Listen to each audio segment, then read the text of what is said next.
think of the Jerusalem temple, we all remember the great King Solomon who built it. But have you ever heard about a man named Araunah and the role he played in building the Jerusalem temple? Come, let us learn it. The Bible introduces Araunah or Ornan the Jebusite as an owner of a threshing floor. The name Araunah means Lord. The story of Araunah is recorded in the second book of Samuel, chapter 24, and in the first book of Chronicles, chapter 21. The story goes in this way. Contrary to the law, King David had ordered a census of the troops of Israel. The punishment God sent for this sin was a plague on the land of Israel. Almost 70,000 people from Dan to Beersheba lost their lives. King David asked God how the plague could be stopped.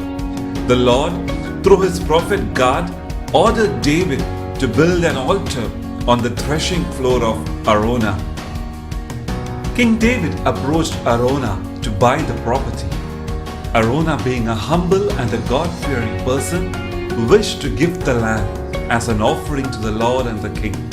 He was even prepared to supply the oxen for the sacrifice. However, King David insisted on paying for the land, as he did not want to make a sacrifice to the Lord that cost him nothing. David later built the altar and sacrificed the offering there. At once, the plague on the people was stopped. So, how is it connected with the Jerusalem temple? Well, the second book of Chronicles, chapter 3, verse 1 says that it is on the same threshing floor King Solomon later built the temple of Jerusalem.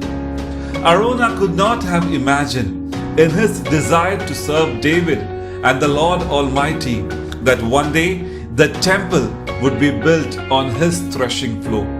Araunah was ready to sacrifice what belonged to him for the service of the Lord and the safety of his nation.